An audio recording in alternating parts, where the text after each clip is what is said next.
ಜಾಸ್ತಿ ಆಗ್ತಾನೆ ಇರುತ್ತೆ ವರ್ಷ ವರ್ಷ. ಓಬಿ ಕ್ಲಿಯರ್ ಮಾಡೋದಾದ್ರೂ ಜಾಸ್ತಿ ಆಗ್ತಾ ಇರುತ್ತೆ. ಬರೀ ಕರೆಂಟ್ ಡಿಪೆಂಡೇ ಕಲೆಕ್ಟ್ ಮಾಡ್ಕೊಂಡ್ರೆ ಅಲ್ಲಿ ಕಟ್ಟೋರು ಮಾತ್ರ ಕಟ್ತಾ ಇರ್ತಾರೆ, ಬಿಟ್ಟೋರು ಹಂಗೆ ಬಿಟ್ಟು ಹೋಗ್ತಾ ಇರ್ತೀವಿ. ಕೆಲವರು 4 ವರ್ಷ 5 ವರ್ಷದಿಂದ 3 ವರ್ಷದಿಂದ ಕಟ್ತಾನೆ ಇಲ್ಲ. ಈಗ ನೀವೆಲ್ಲ ವಾಟರ್ಗಳಿದ್ದೀರಿ, ಅವರು ನೀರು ಕಟ್ಟಲ್ಲ ಅಥವಾ ಬೇರೆ ಮನೆಗಳು ಕಟ್ಟಲ್ಲ, ಹಂಗೆ ಹೀಗೆ ಬಿಟ್ಕೊಂಡು ಹೋದ್ರೆ ಕಟ್ಟೋರು ಮಾತ್ರ ಕಟ್ಕೊಂಡು ಹೋದ್ರೆ ಸರ್ಕಾರಕ್ಕೆ ನಷ್ಟ ಆಗುತ್ತೆ. ಆಗ ನಿಮ್ಮ ಗ್ರಾಮ ಪಂಚಾಯತಿಗಳಲ್ಲಿ ಈ ಒಂದು ಸಂಬಳ ಕೊಡೋಕ್ಕಾಗ್ಬೋದು, ಮತ್ತು ಗ್ರಾಮ ಪಂಚಾಯತಿ ಡೇ ಟು ಡೇ ನಿರ್ವಹಣೆ, ಬೀದಿ ದೀಪ ಆಗ್ಬೋದು, ಕುಡಿಯೋ ನೀರು ಆಗ್ಬೋದು, ರಿಪೇರಿ ಆಗ್ಬೋದು, ನಿರ್ವಹಣೆ ಆಗ್ಬೋದು, ಇದೆಲ್ಲ ತುಂಬ ಸಮಸ್ಯೆ ಆಗುತ್ತೆ. ಹಾಗಾಗಿ ಬರೀ ಬಿಲ್ಗಳು ಒಬ್ಬರೇ ಅಲ್ಲ, ಅವ್ರಿಗೆ ನೀವು ಎಲ್ಲ ವಾಟರ್ಗಳು ಮತ್ತು ಸಿಬ್ಬಂದಿಗಳು ನಮ್ಮ ಇವರು SDA ಸೇವೆಗೆ ಎಲ್ಲರೂ ಏನು ಡಿಸೈನ್ ಫ್ರೀ ಕರೆಂಟ್ ಪೇಮೆಂಟ್ ಮತ್ತು ಹೋಗಿ ಎರಡನ್ನೂ ಫ್ರೀ ಏನು ಫ್ರೀ ಆಗಿದೆ ಅದಕ್ಕೆ ತಕ್ಕಂತೆ ಎಲ್ಲ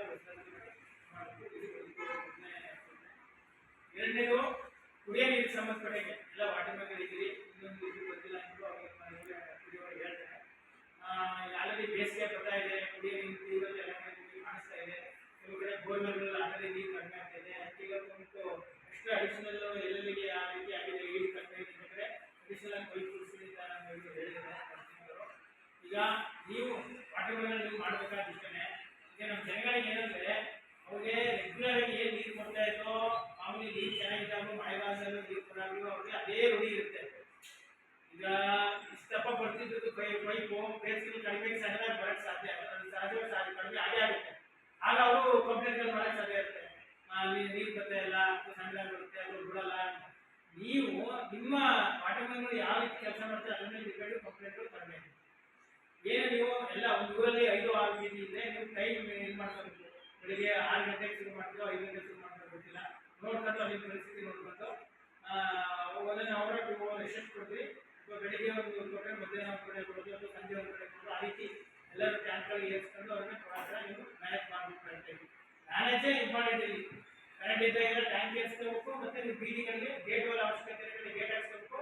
ಕೆಲವೊಂದು ಡೌರಿಯಾ ಇರುತ್ತೆ, ಅವ್ರು ಮಾತ್ರ ಹೋಯ್ತೆ, ಮೇಲ್ಗಡೆ ಇರಲ್ಲ ಅಂತ ಕಡೆ ಗೇಟ್ಗಳಿಗೆ ಹಾಕಬೇಕಾಗುತ್ತೆ. ಕೆಲವೊಂದು ಬೋರ್ಡ್ಗಳು ಹಾಕತ್ತಿದ್ರೆ ಚೆಕ್ ಮಾಡೋಕ್ಕಾಗುತ್ತೆ. ಇದೆಲ್ಲ ನೋಡ್ಕೊಂಡು ಕುಡಿಯೋ ನೀರಿನ ನಿರ್ವಹಣೆನ ಕರೆಕ್ಟಾಗಿ ಯಾವುದೇ ರೀತಿ ಕಂಪ್ಲೇಂಟ್ ಬಂದರೆ ನೋಡ್ಕೊಳ್ಳೋ ಜವಾಬ್ದಾರಿ ನಿಮಗೆ ಮಾಡಬೇಕು. ಆಮೇಲೆ ಏನೇ ಸಮಸ್ಯೆ ಆದರೂ ನಿಮ್ಮ ಮೇಲೆ ನಾನು ಆಕ್ಷನ್. ಎರಡನೇದು ನಿಮ್ಮ ಏನು ಕೊಂಬೆಗಳಾಗ್ಬೋದು, OHಗಳಾಗ್ಬೋದು, ಕ್ಲೀನಿಂಗ್ ಆಗ್ಬೋದು, ಮತ್ತು ಕ್ಲೋರಿನೇಷನ್ ಆಗಬೇಕು. ಮತ್ತು ಮೂರನೇದು ಇಲ್ಲಿ ಪೈಪ್ ಲೈನ್ ಇರ್ತದೆ. ಪೈಪ್ ಲೈನ್ಗಳನ್ನ ಆಗಾಗ ನೀವು ನೋಡ್ತಾ ಇರಬೇಕು. ವಾರದಲ್ಲಿ 2 ದಿನ 3 ದಿನ ಚೆಕ್ ಮಾಡ್ಕೋಬೇಕು. ಇದರಲ್ಲಿ ಪೈಪ್ ಲೈನ್ಗಳಿದೆ, ಏನೋ ಹೊರಗೋಗಿದೆಯಾ, ಅಥವಾ ಏನಾದರೆ ಇದರ ಸೋರ್ಸ್ಗಳಿದೆ. ಈಗ ನಿಮ್ಮ ಕುಡಿಯ ನೀರಿಂದ ಬೋರ್ವೆಲ್ ಕೊಡದಿರೋ ಕಡೆ ಏನಾದರೂ ನೀರು ಲೀಕೇಜ್ ಆಗಿ ಅಲ್ಲೇ ನೀರು ಏನಾದ್ರು ಆಗ್ತಿದೆಯಾ, ಇಲ್ಲ ಪೈಪು ಪೈಪ್ ಲೈನ್ ಹೋಗಿರೋ ಕಡೆ ಎಲ್ಲ ಸಂಜೆ ಆಗ್ತಿದೆಯಾ, ಇಲ್ಲ ಕೆಲವು ಕಡೆ ಒಳಗೋಗಿ ಸೋರ್ತಾ ಇರುತ್ತೆ, ಅಲ್ಲೇ ಸೋರಿ ಅದೊಂಥರ ಅಷ್ಟಾಗುತ್ತೆ ಪಾಚಿ ಬರ್ತಾರೆ, ಅಲ್ಲೇ ಇರುತ್ತೆ. ಆಮೇಲೆ ಅದು ಏಕಾಏಕಿ ಒಂದ್ಸರಿ ಏನಾಗುತ್ತೆ, ಏನಾಗುತ್ತೆ ಪೈಪು ಕಂಟಿನ್ಯೂ ಆಗಿ ನೀರು ಮೋಟ ಆಮೇಲೆ ಹೋಗ್ತಾ ಇರುತ್ತೆ. ಕರೆಂಟ್ ಹೋದಾಗ ಅಥವಾ ನೀವು ಆಫ್ ಮಾಡಿದಾಗ ಕೆಳಗೆ ಜಲಿತೆ ಸೆಟ್ ಮಾಡುತ್ತೆ. ಅವಾಗ ಇರೋದ ಜಲಿತು ನೀರು ಕುಡಿಯೋ ನೀರು ಜೊತೆಗೆ ಮನೆಗಳಿಗೆ ಬೆಳೆಗಳಿಗೆ ಹೋಗುತ್ತೆ. ಅವಾಗ ಏನಾದ್ರೆ ಕಂಟಾಮಿನೇಷನ್ ಆಗಿ ತೊಂದರೆ ಆಗಕ್ಕೆ. ಹಾಗಾಗಿ ಪೈಪ್ ಲೈನ್ ಡ್ಯಾಮೇಜ್ ಎಲ್ಲೂ ಆಗದೆ ಹೋಗಬೇಕು. ಒಂದ್ಸಲ ಆಗಿ ಇಮಿಡಿಯೇಟ್ PDO ಗಮನಕ್ಕೆ ತಂದು ರಿಪೇರಿ ಮಾಡಿಸ್ಬೇಕು. ಹಾಗಾಗಿ ಕುಡಿಯೋ ನೀರಿಗೆ ಎಲ್ಲರೂ ಕುಡಿಯೋ ನೀರು ಮತ್ತು ಸ್ವಚ್ಛತೆ, ಟ್ಯಾಂಕು ಮತ್ತು ಕ್ಲೋರಿನೇಷನ್ ಮಾಡಬೇಕು. ಕುಡಿಯೋ ನೀರು ಮೂಲಗಳನ್ನ ಕ್ಲೀನಾಗಿ ಇಟ್ಕೋಬೇಕು. ಮತ್ತು ನೀವು ಪೈಪ್ ಲೈನ್ ಎಲ್ಲ ಇದು ಮಾಡಬೇಕು. ಜೊತೆಗೆ ಏನು ಅವೈಲಬಲ್ ಇದೆ ವಾಟರ್, ಎಷ್ಟು ಕಡಿಮೆ ಇರೋಂಥ ನೀರಿನಲ್ಲಿ ಎಲ್ಲ ರೀತಿಯಲ್ಲೂ ಎಲ್ಲರೂ ಸಾಕಾಗಿ ಮ್ಯಾನೇಜ್ ಮಾಡಬೇಕು. ಹೆಚ್ಚುವರಿ ಪೈಪ್ ಬಗ್ಗೆ ಉಪಯೋಗಿಸ್ಬೇಕು. ಇಷ್ಟು ಕುಡಿಯೋ ನೀರು ಇನ್ನೊಂದು ನಿಮಗೆ ಬೇರೆ ಕ್ಯಾಶ್ ಇವರು ಬನ್ನಿ ನೀವು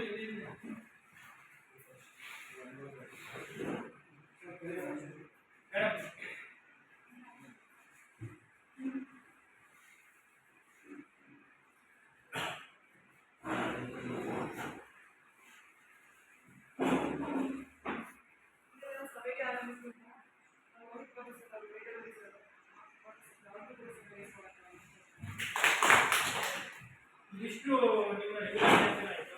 ಇದ್ರ ಜೊತೆಗೆ ಈಗ ನಿಮ್ಮದು ಡೇ ಟು ಡೇ ಸ್ಕೀಮ್ ವರ್ಕ್ಗಳಾಗ್ಬೋದು. ಈಗ ನಮ್ಮ ಇದನ್ನು ನೋಡ್ಕೊಂಡು ನಿಮಗೆ ಹೇಳ್ತಾನೆ ಇರ್ತೀನಿ ನಾನು.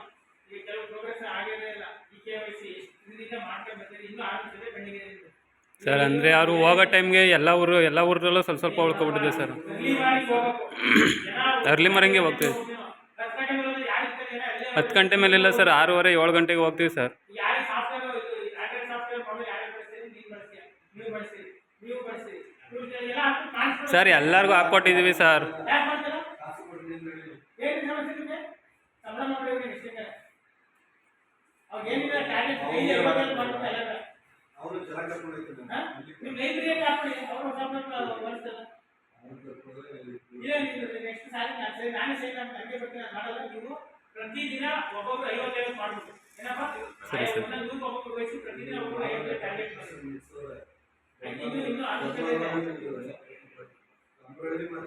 ಮಾದಳಿ ಹೇಳು. ಹೌದು ಸರ್. ಜಾಸ್ತಿ ಇರೋರಿಗೆ ಇಕ್ವಿಪ್ಮೆಂಟ್ ಹಾಕೋ. ಏನು ಸಮಸ್ಯೆ ನಿಮಗೆ? ಅದೇ ಊರಿಗೆ ಇರ್ತೀರಿ, ಬೆಳಿಗ್ಗೆ 6 ಗಂಟೆಗೆ ಹೋಗಿ 10 ಗಂಟೆ ಮಾಡಕ್ಕಾಗಲ್ಲ, ಮತ್ತೆ ಸಂಜೆ ಮಾಡಕ್ಕಾಗಲ್ಲ ನಿಮಗೆ. ಆ ಮಹಿಳೆ ಎಲ್ಲ ಮಾಡ್ತಾ ಇದ್ದಾರೆ. ಪ್ರತಿದಿನ ಒಬ್ಬೊಬ್ಬರಿಗೆ 50 ಟ್ಯಾಬ್ಲೆಟ್ ಮಾಡಿ ಮುಗಿಸ್ಬೇಕು ಸರ್. ಮೀಟಿಂಗಲ್ಲಿ ಇದೇನು ಮಾಡ್ತೀನಿ ರೀ ಸರ್. ನಮಸ್ತೆ, ಮೀಟಿಂಗಲ್ಲಿ ಇದ್ದೀವಿ, ಮಾಡ್ತೀನಿ. ಮೊಬೈಲ್ ಬರ್ಸಕ್ಕೆ ಬರ್ತದೆ, ಮೊಬೈಲ್ ಇದೆ ಅಂತ ಇರುತ್ತೆ. ಮಾಡಿ ಗೊತ್ತೋ ಮಾಡಿ ಎಷ್ಟು ಬಾಕಿ ಕೊಡೋದು ಸರ್? ಕಟ್ಟೆ ಉಂಡಿದ್ದು ಒಂದು 50 ಇದೆ ಸರ್. ಟೋಟಲ್ ಎರಡು ವಿಲೇಜಿಂದ ಅಷ್ಟೇ ಇರೋದು ಸರ್. ಅದು ಇನ್ನು 50 ಇದೆ ಸರ್ ಅಷ್ಟೇ, 2 ವಿಲೇಜಿಂದ. ನೆಕ್ಸ್ಟ್ ಇನ್ನೊಂದು ವಾರ ಒಳಗಡೆ ಕಂಪ್ಲೀಟ್ ಮಾಡಿದ್ರೆ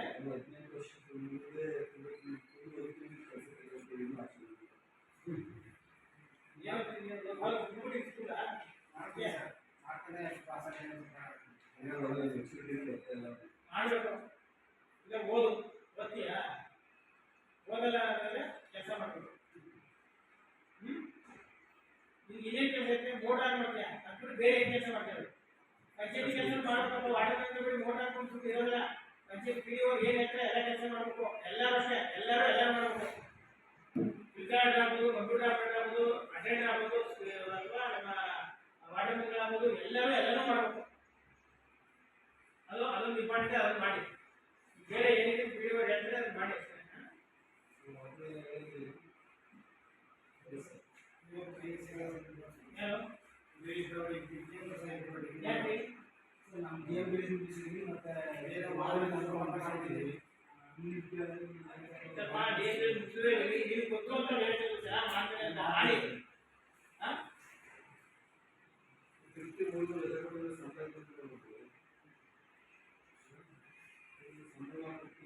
ನೋಡ್ರಿ, ಮಾಡ್ಕೊಡ್ತಾರೆ ನಿಮಗೆ.